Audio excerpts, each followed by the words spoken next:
Hello everyone, welcome you all in Learn to Teach with Dr. Manoj Shrivastava. Hope you all are fine and safe and using your time in good things.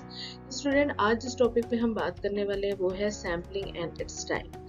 Sampling जो होती है वो किसी भी research का एक base होती है। विदाउट सैम्पलिंग हम जो डेटा है वो कलेक्ट नहीं कर सकते हैं। सैम्पलिंग जिसे कि हिंदी में हम प्रतिदर्श कहते हैं, आइए जानते हैं एग्जैक्टली होता क्या है और कितने प्रकार की होती है ये सैम्पलिंग।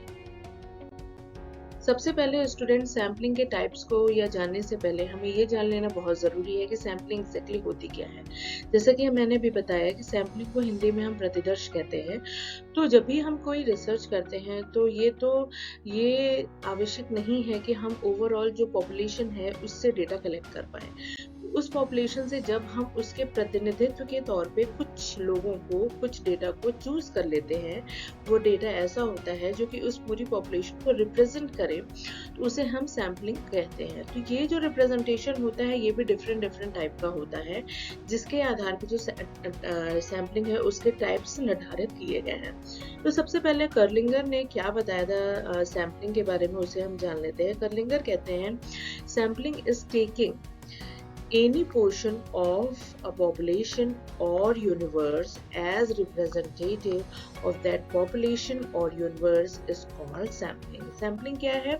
वो चीज जो कि रिप्रेजेंटेटिव हो उस पूरी पॉपुलेशन की, जनसंख्या की या यूनिवर्स की, ब्रह्मांड की, उसको ही हम सैम्पलिंग कहते हैं। यानी कि ओवरऑल सपोज हमारे पास 1000 लोग हैं और उस 1000 लोगों से मैंने उस 1000 को रिप्रेजेंट करते हुए 100 लोगों को चुन लिया जिससे कि मुझे डेटा कलेक्ट करना है, तो इट इज कॉल्ड सैम्पलिंग। इसे हम सैम्पलिंग कहते हैं।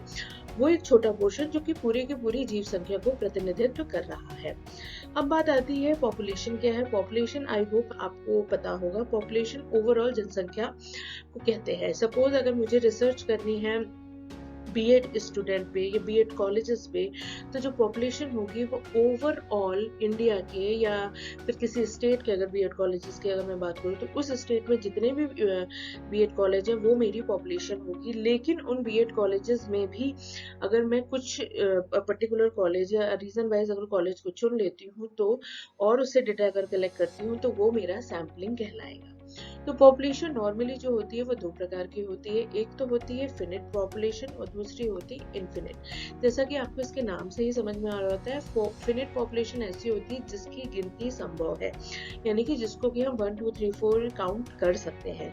इनफिनिट पॉपुलेशन वो होती है जिसकी जो संख्या है वो या गिनती जो है वो संभव नहीं है। अब जैसे इसका एग्जाम्पल लें तो फिनिट पॉपुलेशन में अगर मैं बात करूँ, किसी लाइब्रेरी में जो किताबों की संख्या है वो फिनिट है, लेकिन समुद्र में मछलियों की संख्या इनफिनिट है, बिकॉज मछलियों की संख्या को हम काउंट, एग्जैक्ट जो काउंटिंग है वो नहीं कर सकते हैं। इसी प्रकार से आकाश में तारों की जो संख्या है वो इनफिनिट है, मतलब अनंत है, तो उसको भी हम काउंट नहीं कर सकते। तो इसे हम इनफिनिट पॉपुलेशन के अंतर्गत रखते हैं।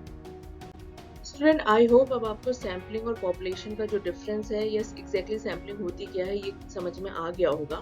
सैम्पलिंग को समझने के बाद अब हमारा दूसरा स्टेप जो चलता है वो है ये जानने का कि टाइप्स ऑफ सैम्पलिंग क्या होती है। जो सैम्पलिंग होती है वो कितने प्रकार की होती है, और कोई भी अगर हम रिसर्च करने जाते हैं तो हमें ये क्लियर करना पड़ता है कि जो हमने सैम्पलिंग चूज की है वो किस माध्यम से, कौन से टाइप की सैम्पलिंग को हमने चूज की है। Basically there are 2 types of sampling. पहली है प्रोबेबिलिटी और दूसरी है नॉन प्रोबेबिलिटी। इसके आधार पे भी कई प्रकार की हमारी सैम्पलिंग बनती है। जो प्रोबेबिलिटी है उसे हम संभावित कहते हैं, नॉन प्रोबेबिलिटी को हम असंभावित सैम्पलिंग या प्रतिदर्श कहते हैं। अब बात आती है प्रोबेबिलिटी सैम्पलिंग में 3 प्रकार की सैम्पलिंग हमें देखने को मिलती है, सिंपल, स्ट्रेटिफाई और एरिया क्लस्टर। अब बात कर लेते हैं प्रोबेबिलिटी सैम्पलिंग होती क्या है। तो प्रोबेबिलिटी जैसे कि संभावित है, तो इसमें जनसंख्या के जितने भी लोग हैं उन सभी को एज ए सैंपल चूज करने की संभावना पूरी की पूरी रहती है, उसे हम प्रोबेबिलिटी सैम्पलिंग कहते हैं। दूसरी तरफ नॉन प्रोबेबिलिटी में ये निश्चित नहीं हो सकता है कि सपोज 1000 लोग हैं एज ए पॉपुलेशन, तो उसमें 1000 लोगों की संभावना पूर्ण रूप से हो, ऐसा संभव नहीं है। तो ये असंभावित या नॉन प्रोबेबिलिटी सैम्पलिंग होती है। अब होती क्या है, इसे हम 1 बाय 1 देख लेते हैं। सिंपल रैंडम सैम्पलिंग जो होती है वो रैंडमली चूज करने की होती है। सपोज आपने फिश बॉल गेम खेला होगा जिसमें से किसी पर भी कुछ भी आ सकता है, या फिर आपको सीक्वेंस वाइज कोई नंबर 5 पे, 10 पे, 15 पे, 20 पे आपको चूज किया जा सकता है। तो वहां पे मुझे नहीं पता कि 5th पे कौन है, 10th पे कौन है, 15 पे कौन है, तो किसी की भी सैम्पलिंग के तौर पे आने की संभावना पूर्ण रहती है। This is called simple random sampling, और ये बेस्ट सैम्पलिंग मेथड होता है अपने रिसर्च की ऑथेंटिसिटी को बढ़ाने के लिए। दूसरा है स्ट्रेटिफाइड रैंडम सैम्पलिंग, जैसे कि इसके नाम से ही समझ में आ रहा है, स्तरित रैंडम सैम्पलिंग, यानी कि जो हमारी पूरी पॉपुलेशन है उसको हम कुछ स्तरों में बांट देते हैं। उस स्तरों में से हम कुछ पर्टिकुलर लोगों को चूज करते हैं, जिससे कि जो सैम्पलिंग होती है वो बहुत ही बेस्ट तौर से आप कह सकते हो रिप्रेजेंटेटिव होती है पूरी पॉपुलेशन की। सपोज हमारी जो पूरी पॉपुलेशन है उसमें 60% मेल है, 40% आपकी फीमेल है। तो अगर ओवरऑल मुझे 100 की सैम्पलिंग लेनी है और उसमें से मैं 60 मेल और 40 फीमेल को लेती हूँ, तो कहीं ना कहीं स्ट्रेटिफाइड रैंडम सैम्पलिंग ये कहलाती है। एरिया और क्लस्टर सैम्पलिंग जो होती है वो ओवरऑल एरिया में जो लोग होते हैं उनमें से हम चूज करते हैं ऐसे लोग जो कि कहीं ना कहीं, सपोज अगर पूरी एरिया में 1000 लोग हैं और मुझे 100 लोग को चुनना है, तो 50-50 या फिर आप 20-20-20 हर एरिया से चूज कर लेते हो। उसमें फिर हम मेल फीमेल या गर्ल्स एंड बॉयज वो सब नहीं देखते हैं, लेकिन ये है कि ओवरऑल एरिया को प्रतिनिधित्व करने वाली सैम्पलिंग हमारे पास होती है। नेक्स्ट अब हम बात कर लेते हैं नॉन प्रोबेबिलिटी सैम्पलिंग की, जिसमें सबसे पहले होती है कोटा सैम्पलिंग। कोटा सैम्पलिंग का जो स्टार्टिंग हुई थी वो कृषि के क्षेत्र में हुई थी, स्पेशली जब हम सर्वे करते हैं या काफी बड़ी जो पॉपुलेशन में से कुछ चीजों को सैम्पलिंग के तौर पे चूज करते हैं, तो उसे हम कोटा सैम्पलिंग कहते हैं। तो सबसे पहले एक बड़े क्षेत्र को छोटे पार्ट में बांटा जाता है, उस छोटे पार्ट को भी छोटे पार्ट में बांटते हैं क्योंकि इसकी जो पॉपुलेशन होती है वो काफी ज्यादा फैली होती है। एक्सीडेंटल और इंसिडेंटल सैम्पलिंग, जैसे कि इसके नाम से ही समझ में आता है, अचानक से हो जाने वाली सैम्पलिंग। मुझे लगा राह चलते ये जो लोग हैं ये मेरे सैम्पलिंग के तौर पे होंगे, तो इट इज कॉल्ड एक्सीडेंटल। मैंने पहले से प्लान नहीं किया था, बट ऐसे कोई लोग मुझे मिलते हैं जो कि मेरे डेटा में मदद कर सकते हैं, तो this is called accidental. Purposive sample वैसे सैम्पलिंग होती है जो कि हमारे पर्पस या उद्देश्य को पूर्ण करती है। किसी पर्टिकुलर क्षेत्र में जब हम कोई शोध करते हैं तो वहां पे हम रैंडम सैम्पलिंग या कोटा सैम्पलिंग, एक्सीडेंटल सैंपल नहीं ले सकते, हमें उस क्षेत्र से रिलेटेड ही लोगों को लेना है, तो this is called purposive sample. Systematic जो है वो कहीं ना कहीं आपकी स्ट्रेटिफाइड सैम्पलिंग से मिलती जुलती है, सिस्टमैटिक होता है, पैटर्न वाइज हम इसमें जब चलते हैं। स्नोबॉल जो होता है, स्नोबॉल जो सैम्पलिंग होती है, अगेन वो भी एक ओवरऑल आप कह सकते हो सोशियोमेट्रिक को जानने के लिए होती है, किसी समाज में कैसे समूह बनता है। तो जब हम एक दूसरे लोगों से मिलते जाते हैं, उनसे जानकारी लेते जाते हैं, तो कहीं ना कहीं हमारा डेटा भी कलेक्शन होता जाता है और जो हमारा पर्पस है नॉन प्रोबेबिलिटी सैम्पलिंग का वो भी सॉल्व होता जाता है। लास्ट वन है स्टूडेंट, हमारा सैचुरेटेड एंड डेंस पॉपुलेशन। जैसा कि इसके नाम से ही समझ में आ रहा है, सपोज मैंने ब्राह्मण जाति के सभी डॉक्टरों को एज ए सैंपल ले लिया, तो सैचुरेटेड है मतलब सीमित है और सैम्पलिंग है, तो हमारा सैंपल का तो काम कर रहा है, लेकिन सिर्फ और सिर्फ ब्राह्मण जाति के लोग हैं, ये और जो कास्ट है उसको रिप्रेजेंटेड नहीं कर रहा है। और डेंस पॉपुलेशन वो होती है जिसमें कि 1000 लोगों की पॉपुलेशन में से अगर मैं 800 लोगों का एज ए डेटा कलेक्शन लेती हूँ, तो वो डेंस पॉपुलेशन, डेंस जो होती है सैम्पलिंग कहलाती है। यानी कि जब अधिक से अधिक संख्या में लोगों को एज ए सैंपल हम किसी पॉपुलेशन में से चूज करते हैं, तो it is called dense sampling. तो ये ओवरऑल स्टूडेंट सैम्पलिंग है और उसके टाइप हैं, very important part for any research. Student, अब हम नेक्स्ट स्टेप पे ये बात कर लेते हैं कि ऐसे कौन से फैक्टर हैं जो किसी भी सैम्पलिंग को प्रभावित कर सकते हैं। उसकी मतलब कैसे जो सैम्पलिंग है उसका हम कैसे फाइनल करते हैं कि 1000 लोगों में से 100 लोगों को ही हमें सैम्पलिंग के तौर पे लेना है। तो देयर आर 3 मेजर फैक्टर जो कि आपकी सैम्पलिंग को प्रभावित करते हैं।